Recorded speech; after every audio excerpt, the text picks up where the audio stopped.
근로제 개편 보완 검토 지시가 나오자 여야는 또 반응이 엇갈렸죠.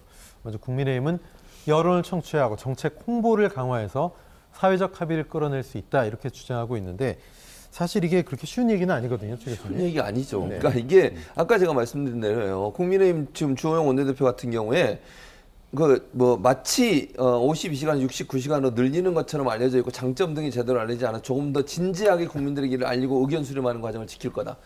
아니 그랬더니 MZ세대를 대표하는 그 새로고침인가요? 그 노동조합 있어요. 거기서 뭐라고 얘기한 줄 아세요? 우리도 다 알아요. 네. 내용 잘 알고 있습니다라고 얘기했어요. 당신들이 몰라서 그래요. 그냥 우리 알거든요. 알고 있거든요. 거죠? 이런 네. 얘기거든요. 예. 그러니까 설득이 안 됐다고 생각하시면 안 돼요. 뭔가 네. 착각을 착각을 하시는데 마치 이게 52시간에서 69시간을 모두 다 의무적으로 늘린다고 생각한다고 그렇게 착각을 하시는 것 같아요.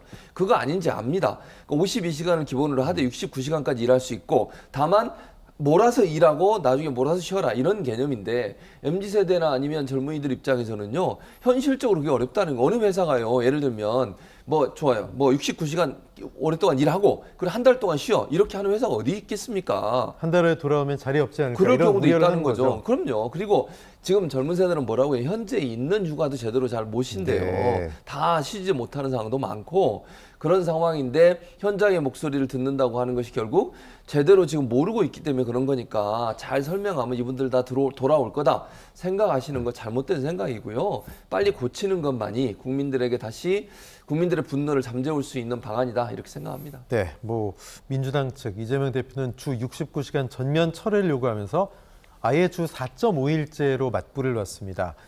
민주당에서 노동시간 단축을 골자로 하는 근로기준법 개정 관련 입법 움직임 빨라질 수도 있다 이런 시각도 있는데 이종 평론가 어떻게 보세요? 네, 그러니까 정의당에서 주 4일 이야기하니까 그러니까요. 차마 주 4일 얘기는 못 하겠고 중간 지점을 택해서 주 4.5일 이렇게 예. 이제 얘기를 하는 건데 금요일 오전만 근무하자 이런 건가요? 그거보다는 이제 중간에 수요일 날을 네. 이제 반일 근무를 한다거나 예.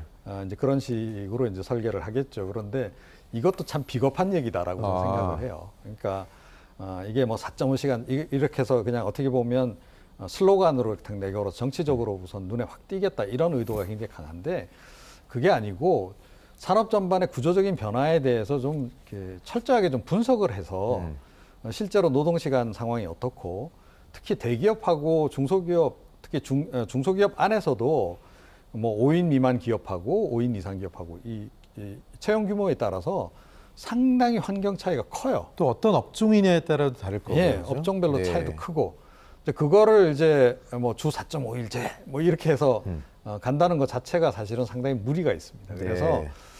그런 부분에 대해서 좀 더 연구를 한 다음에 일단 내놓는 게 좋겠다. 당장 듣기 좋게 그냥 4.5일제 이렇게 얘기를 할 게 아니고 저는 궁극적으로 주 4일제로 갈 수 있다라고 좀 생각을 해요. 네. 그런데 그거는 중소기업 정도까지 특히 소기업 정도까지 로봇이 이제 인공지능 로봇이 보급이 돼 있는 상황에서는 그게 가능해요. 그런데 중소기업의 인공지능 로봇이 보급되는 데까지는 상당한 애로가 지금 예상이 되거든요. 공정 표준화 이런 것도 안 돼 있고 이렇기 때문에 현장에서 얘기 좀 들어보면 대기업은 그래도 이 자동화 과정이 좀 수월한데 중소기업은 굉장히 어렵다 그래요. 그래서 중기 쪽에 사실은 우리 국내에서도 스마트 공장 굉장히 지원을 많이 하고는 있는데 이게 이제 굉장히 지금 아직 뿌리를 못 내리고 있는 그런 상황이단 말이에요. 그런 상태에서는 자연히 이제 인력에 의존할 수밖에 없는 그런 이제 구조인 겁니다. 그래서 네. 그런 아주 소기업부터 대기업의 환경이 정말로 천차만별로 달라요. 그러면 이거를 제가 보건대는 이번에 정부 안도 보면 너무 듬성듬성 이렇게 기준을 대충 이렇게 잡아가지고 정교하고 치밀하지 못하다는 말씀이죠. 거칠게 지금 해놓은 상태거든요. 네. 이거를 굉장히 정밀하게 전 해야 된다고 생각해요. 예. 현장 실사조사 이런 걸 네네. 통해서. 그리고 이게 비단 정부 여당뿐만 아니고 야당도 얼마 전까지 집권 여당이었었잖아요. 네. 그리고 향후에 집권할 예정이라고 한다면 그냥 당장 지금 이제 이 정치 이슈로 이게 대두되면서 여당이 불리하게 작용하니까 더 이들에게 당장 듣기 좋은 얘기해서 그냥 표를 딱 끌어보겠다.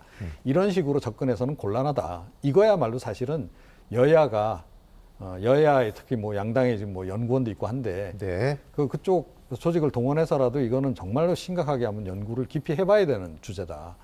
그 다음에 개선을 하더라도 해야 된다 이렇게 생각합니다. 네.